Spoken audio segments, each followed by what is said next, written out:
Shalom, queridos, Deus abençoe a vida de vocês. Passando aqui para a gente ir para mais um capítulo de Filipenses 3, hoje com a camisa de um time pequeno, né? Daí do meu filho mais velho, dando uma oportunidade para o timinho dele de basquete, né? Não é a camisa do meu Charlotte, mas tá tudo certo, tá? E discutindo o capítulo 3, nós vemos que Paulo está alertando sobre um problema que a gente já viu que tinha acontecido também lá na igreja de Gálatas, né? Quando nós estudamos o livro de Gálatas, né? Havia um problema com o que a gente vai chamar aí de judaizantes, né? Pessoas que eram judaizantes. E aí eu vou fazer, antes de mais nada, uma pequena separação. Os judaizantes aqui, eles queriam inserir coisas da cultura judaica, mas colocando o peso de que se você não tivesse aquilo, você não estaria dentro do reino de Deus, você não estaria dentro da família de Deus, tá? E o elemento principal que se discute aqui é a circuncisão de não judeus, né? Então você se converteu, não, você tem que ser circuncidado, porque senão você não vai fazer parte da família de Deus. Então, basicamente, era esse tipo de doutrina que Paulo estava enfrentando em vários lugares. Já falei para vocês em alguns vídeos que até a vinda do Messias, a única forma de entrar para a família de Deus era você se converter no judaísmo. Então, esse era o padrão normal, natural da época.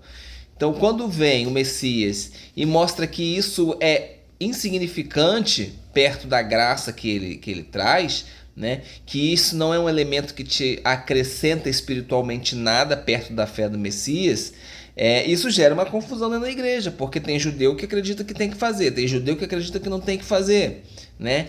E nós vamos ver aqui que aparentemente uma boa parte dessa galera que estava fazendo isso não era necessariamente judeu. E eu vou explicar por quê, não se preocupem, tá?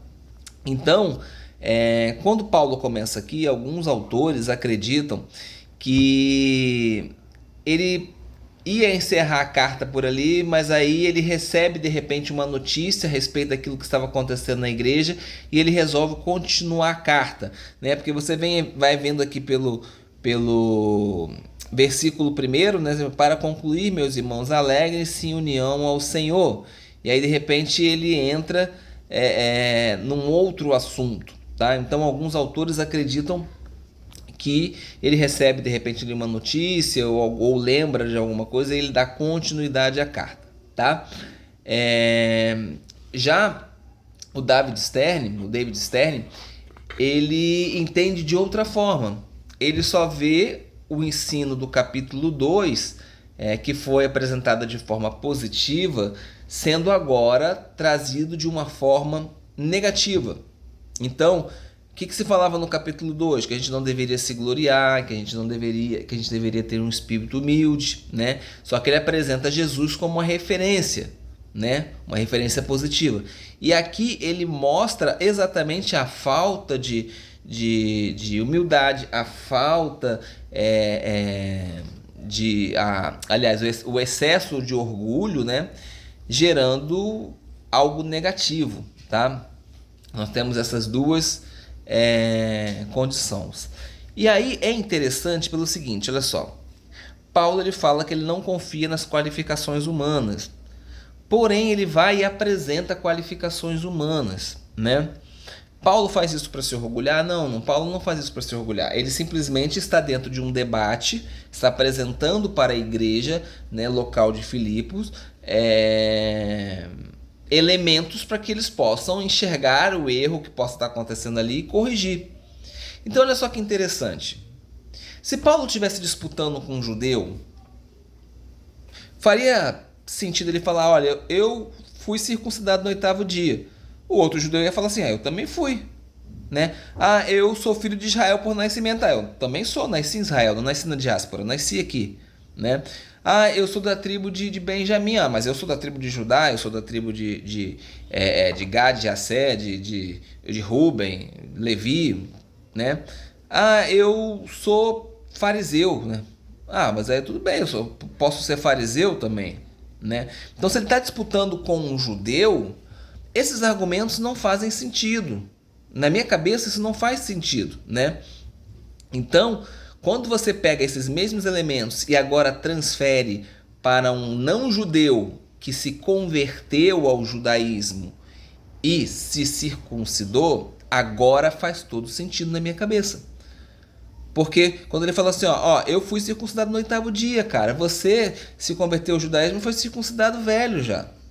Olha, eu sou filho de Israel por nascimento. Você, para ser filho de Israel, você teve que se circuncidar e teve que se converter ao judaísmo. Eu não, eu nasci, eu faço parte dessa família. Eu sou da tribo de Benjamim, você é um prosélito. É bem verdade que as leis rabínicas dizem que você não deve humilhar um prosélito, uma pessoa que se converte ao judaísmo, um gentio que se converte ao judaísmo. Mas aqui Paulo não está humilhando, ele simplesmente está mostrando as evidências, né? Quanto à Torá, eu sou fariseu, cara. Paulo diz lá no livro de Atos que o partido dos fariseus era o partido mais zeloso que tinha. E era realmente, era um partido que estava mais próximo do que era correto, eram os fariseus. O problema é que as pessoas confundem fariseus hipócritas com fariseus. É a mesma coisa nos dias de hoje. Existe o crente hipócrita e existe o crente. O fato de existir crentes hipócritas não significa que todos os crentes são hipócritas. O fato de existir fariseus hipócritas não significa que todos os fariseus eram hipócritas. Então, eu falo, cara, eu falo hebraico. Você é de outra nação.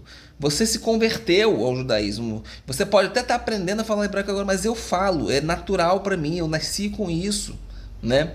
Então, Paulo vai colocando esses argumentos e, no meu ponto de vista aqui, parece ser não para um judeu, porque não faria sentido, entendeu? Não faria sentido essa argumentação, né?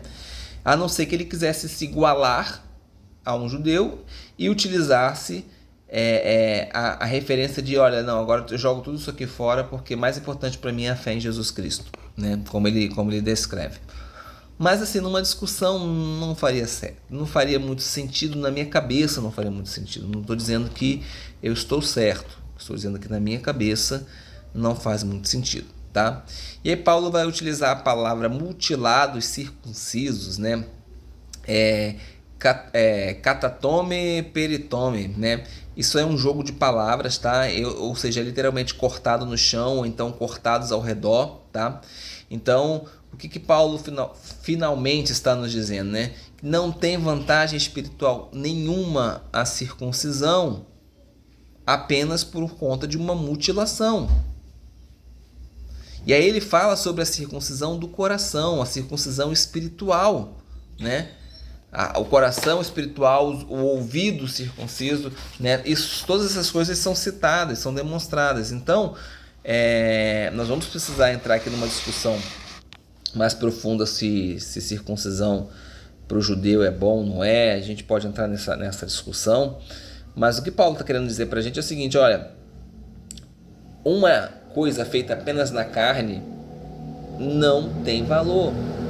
Né? Colossenses capítulo 2, versículo 11, ele vai falar sobre isso. Então, assim, a circuncisão na carne em si, para o que está sendo tratado, que é salvação, que é o retorno de Jesus, ressurreição, né, sobre graça, ela não tem valor espiritual maior do que ninguém. Então, por exemplo, eu posso pegar, eu já contei isso algumas vezes em alguns vídeos aqui, eu sou circuncidado, mas por uma questão médica, não por uma questão de aliança. Eu não fiz aliança abraânica, sou apaixonado pelo povo judeu, sempre defendo, sabe, tenho muito respeito, porém a minha circuncisão foi feita por conta de um problema médico, não foi feito por conta de uma aliança religiosa. Agora acontece que algo que é feito sem fé, que é simplesmente feito na carne, não tem valor nenhum. Quer ver um exemplo simples disso aí? Você escreve no seu braço uma tatuagem que a Torá condena, né? Deus condena, não sou eu que decido, é a palavra de Deus que decide. E aí você escreve lá, por exemplo, eu amo Deus. Você construiu uma aliança, uma marca, porque a aliança circuncisão é uma marca, né? no seu corpo. Mas e as suas atitudes? São atitudes de quem ama a Deus?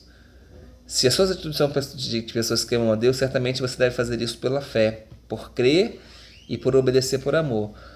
Então tá vendo que não, simplesmente eu ter uma marca, eu ter escrito eu te amo, Deus, no meu braço, não significa nada. Espiritualmente falando, não significa nada, tá? Então, gente, outra coisa também que a gente pode discutir aqui, quando Paulo fala isso a respeito da circuncisão do coração, ele não está dizendo que agora os gentios são circuncisos e os judeus são incircuncisos, tá?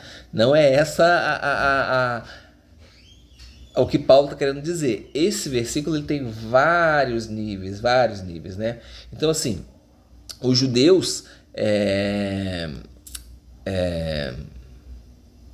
que se circuncidaram antes que tem essa aliança abraânica, ele não se torna incircunciso por conta daquilo que Paulo tá nos dizendo, não, tá?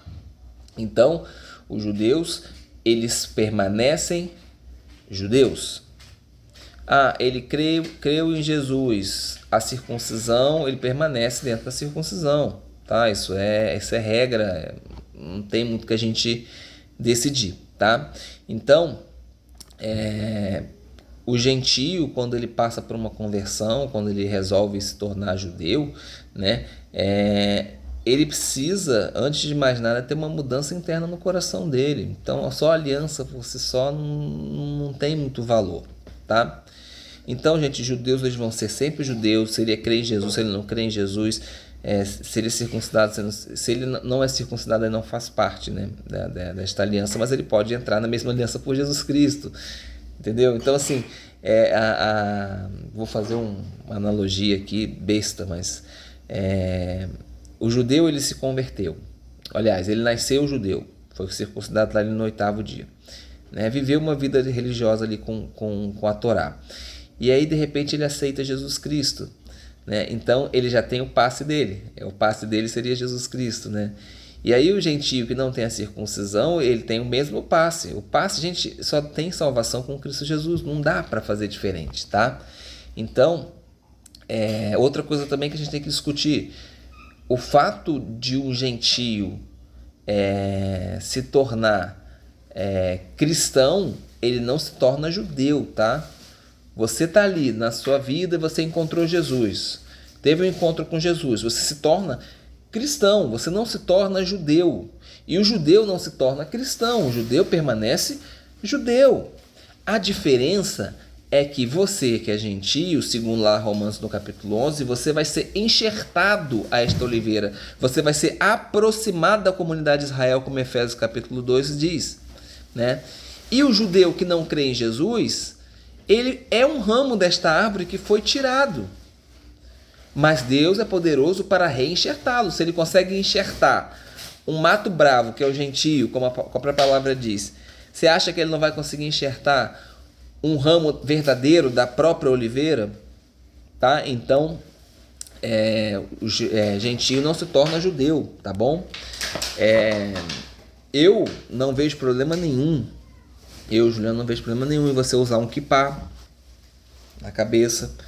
Isso não vai te tornar melhor do que ninguém, mas não tem problema nenhum. Eu quero usar um talit, chale de oração. Amém. Vejo também problema nenhum. Só vejo problema em você desrespeitar a cultura judaica, tá? Se quer fazer, faz direitinho, faz bonitinho, respeita a cultura dos caras, tá? Não vejo isso como judaização, tá? Eu vejo como judaização a partir do momento que o cara quer te obrigar a fazer aquilo. Ele quer te obrigar, porque se você não fizer aquilo ali, você não tem parte com o reino, você não tem parte com Jesus. Isso aí é uma besteira do tamanho do mundo. Mas o cara sentiu no coração dele, ele quer usar, eu acho válido demais, até porque eu acho que se fizermos direitinho, os judeus vão ter ciúmes de nós. E a Bíblia diz, Romanos diz exatamente isso, que nós temos que provocar ciúmes no povo de Deus. Vocês acham que a gente vai provocar ciúme no povo de Deus colocando um copo de água em cima da televisão? Não vai. Mas o dia que eles verem a gente realmente seguindo aquilo que a Bíblia descreve E eles olhando, cara, o que esses caras estão fazendo isso? Isso aí é da minha cultura. O que esses caras estão fazendo isso? Não está certo. Aí eles vão ter curiosidade de vir buscar. Entendeu? Eu creio muito nisso, tá? Então, gente,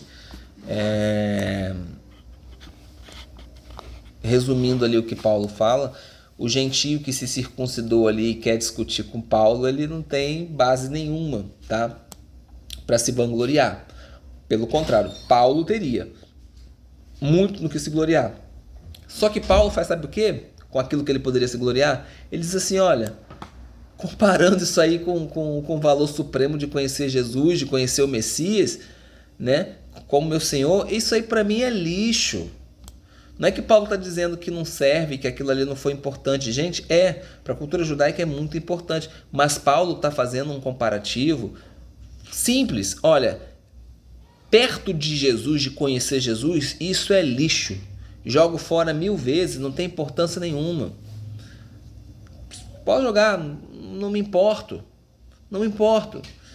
Então, a lei de Deus, ela estabelece muito isso. O crente às vezes tem dificuldade de entender. A lei é da mesma forma, gente.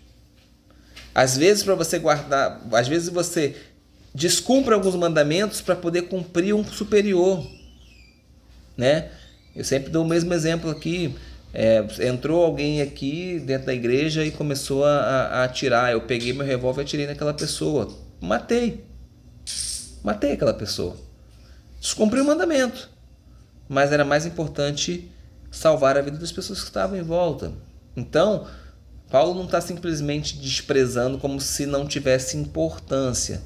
Tem a sua importância, mas quando comparado a Jesus Cristo, importância zero. Zero, zero, zero, zero, zero, zero, zero. Tá? Bom, aí ele fala, né? Vou passar mais rápido aqui agora, né? Ele fala sobre a Brit Milá, né? Que é a circuncisão, é algo que Gênesis capítulo 17 mostra aí como foi instituída, né, esta aliança. Você vai ler lá que ela é eterna, por isso que o judeu ainda circuncida, tá? Você vai ver Levítico capítulo 12, versículo 3, né?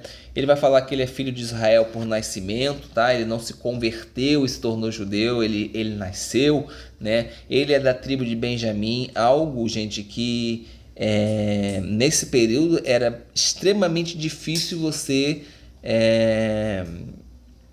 ter noção realmente da sua genealogia, tá? Porque depois que volta de Babilônia, o povo tá tudo misturado, por isso que todo mundo meio que vira da tribo de Judá, né? Todo mundo se torna judeu, por isso que tem essa terminologia. Mas algumas famílias, até os dias de hoje, conseguem traçar a sua genealogia. E Paulo tinha ali bem definido, né? E aí quando ele fala que ele era falante de hebraico, né? De um país que fala hebraico, o termo para a cultura seria hebreus de hebreus, tá? Mas o que ele estava querendo expressar aí, a gente acredita que seja o seguinte: 85% da população judaica, mais ou menos, já estava fora de Israel, gente, tá? Já estavam vivendo em diáspora no primeiro século, né? Num período ali de Paulo e de Jesus. Então, ele está falando, olha, eu falo hebraico no lugar que vive hebraico. Quem vivia na diáspora falava a língua da diáspora. Vou dar um exemplo. O Brasil nem estava longe de ser descoberto. 1500 anos para frente ainda. Mas vamos dizer que o judeu viesse morar aqui no Brasil. Ele ia falar o quê? Português. Tá? Ele poderia até saber o hebraico litúrgico para as orações, né, para as cerimônias que são realizadas em hebraico, mas ele não tinha domínio, né? Bom, ele fala também a respeito que em relação à Torá ele era fariseu, né? Citei para vocês que em Atos, no capítulo 26, ele deixa bem claro para a gente, né, que era a seita, né, mais rigorosa da religião judaica, tá? Ser fariseu não era brincadeira, tá? Ele era um camarada que foi treinado ali aos pés de Gamaliel, tá? Então, assim, ele conhecia muito, ele diz ali em Atos também, no capítulo 22, ele vai começar, ele expressa o quanto ele era zeloso com as tradições, o quanto ele era diferenciado, né, em relação aos judeus da idade dele. Ele é um cara que era diferenciado. Paulo era diferenciado.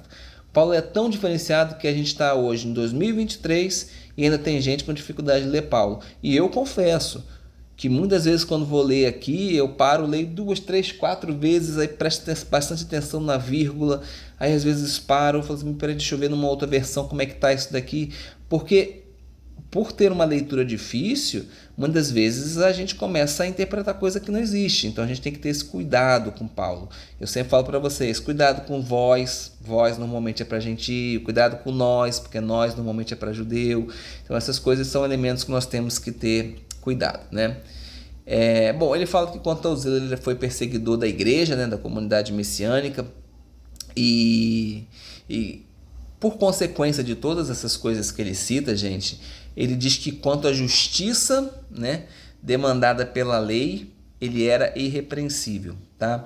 Aqui a gente vai trazer uma interpretação de lei como legalismo, tá? Quanto à justiça demandada pelo legalismo, ele era irrepreensível.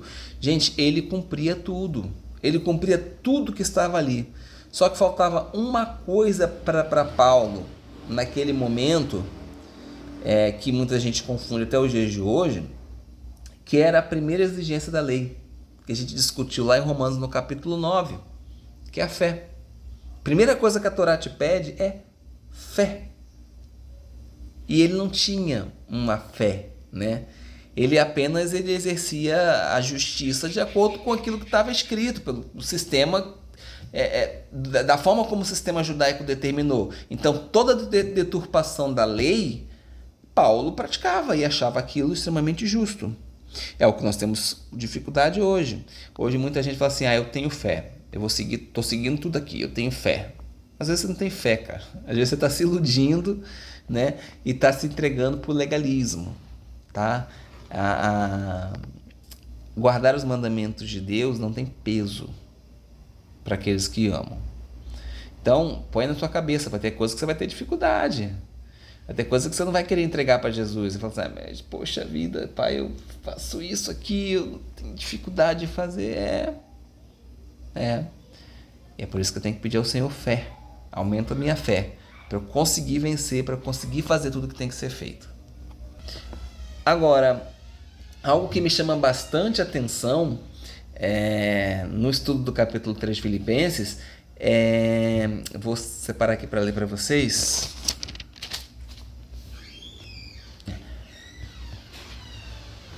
Ele diz assim, vamos lá. Para que de alguma forma eu consiga alcançar a ressurreição dentre os mortos. Não que eu já tenha obtido ou que eu já tenha alcançado o alvo. Não, continuo a persegui-lo na esperança de apropriar-me, de ter posse, do que o Messias Yeshua alcançou para mim. Ressurreição, né? Salvação. Então, gente, Paulo, ele de alguma forma parece que ele não está tão seguro, né, quanto à salvação dele. Ele não tem uma deixa eu puxar a minha câmera para cá, né? Ele não tem ali uma convicção assim, né? A gente sabe que o crente ele tem que ter a certeza da salvação, né? Se a gente vai lá para 1 João, vamos puxar aqui para a gente poder ler, a gente vai aqui para 1 João,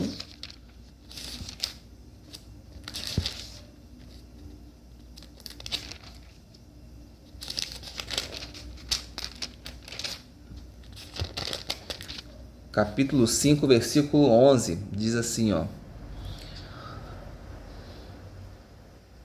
E porque não confiaram no testemunho que Deus deu a respeito do seu Filho, e este é o testemunho, Deus nos deu a vida eterna, e essa vida está com seu Filho, né? E os que têm o Filho têm a vida, e os que não têm o Filho de Deus não têm a vida, né? Então, a gente tem que ter essa convicção, tá? A respeito da salvação. Mas, aparentemente, Paulo não está aqui simplesmente dizendo que ele está inseguro em respeito a isso, tá? Então, o que ele faz? Ele diz o seguinte, olha, o meu alvo, ele está em constante mudança. Eu tenho que, a cada dia, buscar mais, A cada dia eu preciso desenvolver a minha salvação. O que é desenvolver um texto? É você começar a criar e você vai desenvolvendo a ideia. Então, Paulo, ele não é que ele esteja entrando em conflito com aquilo que foi falado em João, né? Mas ele está dizendo o seguinte, olha, não é pelos meus próprios méritos, né? Não é pelo meu orgulho, não é pela minha falta de humildade, né? Eu preciso continuar a procurar o meu objetivo. Se você for lá para 1 Coríntios capítulo 9, você vai ver que Paulo utiliza a mesma figura, só que agora ele vai usar a forma de corrida, né? de atleta. Então, o que Paulo está dizendo é, irmãos, não parem de buscar, continuem buscando, continuem lutando, mas não pelos seus méritos. Paulo está dizendo aqui, não é pelo meu mérito, não é pelo aquilo que eu quero, mas eu preciso continuar buscando Jesus. Então, quando eu pego, eu já marquei aqui pra gente, quando eu pego aqui e ele diz assim, para que de alguma forma eu consiga alcançar a ressurreição dentre os mortos, não que eu já tenha obtido ou que já tenha alcançado o alvo, não, eu continuo a persegui-lo na esperança de apropriar-me do que o Messias Yeshua alcançou para mim. Irmãos, eu da minha parte não considero que já tenha alcançado, mas uma coisa faço, esquecendo-me do que ficou para trás de mim e me esforçando para obter o que está na minha frente, continuo à procura do meu objetivo para ganhar o prêmio oferecido pelo chamado celestial de Deus no Messias Yeshua. Portanto, todos os que são maduros devem continuar prestando atenção a isso e se pensarem de modo diferente a respeito de algo, Deus também o revelará a vocês. Apenas que nossa conduta esteja no mesmo nível que já alcançamos. Então, passei um degrau, outro degrau, outro degrau, outro degrau, continuo buscando o meu objetivo. O crente não pode ser aquela pessoa que fica sentada no sofá e diga, eu aceitei Jesus, eu já sou salvo e eu não preciso fazer absolutamente mais nada. Errado.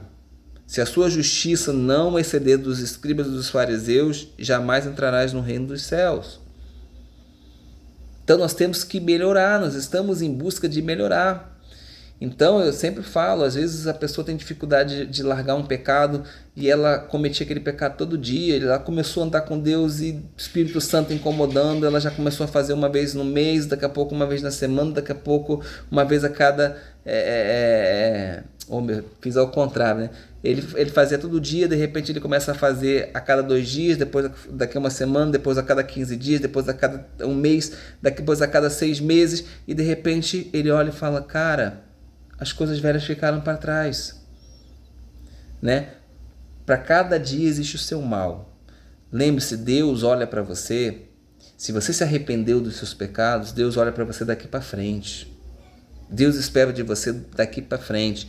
O dia de hoje vai passar. Se você acordar amanhã, o mal já ficou para trás. Segue em frente e melhora. Vai ser alguém melhor. E aí Paulo vai dar uma direção para o crente, né?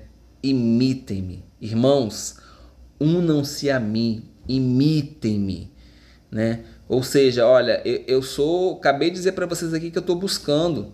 Eu sou Paulo. Eu sou o cara que escreveu 13 cartas aqui, ó. Praticamente o Novo Testamento todo saiu da minha mão. Mas eu estou dizendo para vocês que eu estou lutando, eu estou buscando, eu quero alcançar aquilo que Deus tem para mim, eu quero ressuscitar com Ele naquele dia. Se Paulo falou isso, quem somos nós, né?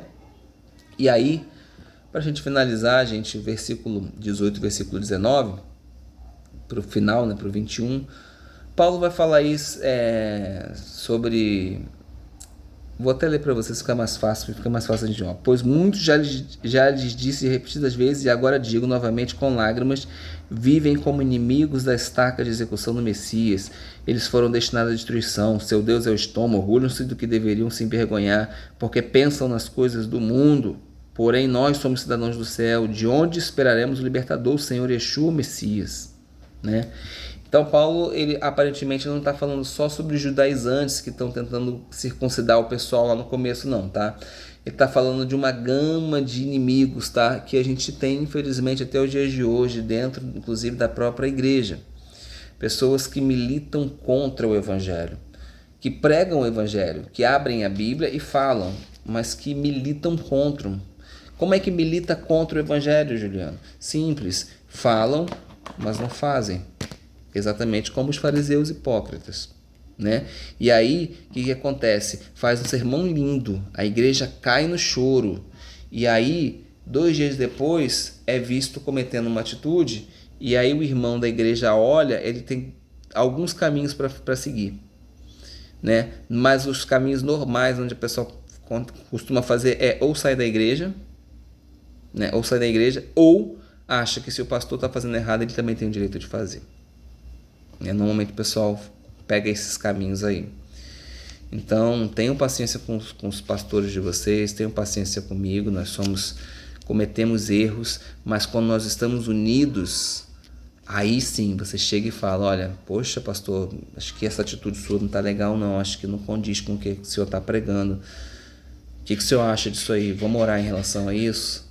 E aí, se o pastor tiver um pouquinho de humildade, ele vai falar, meu filho, se de repente ele vai até falar, pô, se eu estou fazendo eu não percebi, mas a partir de agora eu vou perceber, e se eu estou fazendo errado eu quero me arrepender. Esse é o que a gente tem que fazer, esse é o caminho. Amém? Então aí, para a alegria do meu filho, vou jogar com essa camisa aqui, né? Não é nem segunda hoje, né? O segundo tava com o do Vasco, e eu sou vascaíno. Mas ó, que Deus abençoe a sua vida. Falta só mais um capítulo de Filipenses, e eu tenho certeza que a gente vai conseguir chegar junto nos nossos objetivos. Shalom.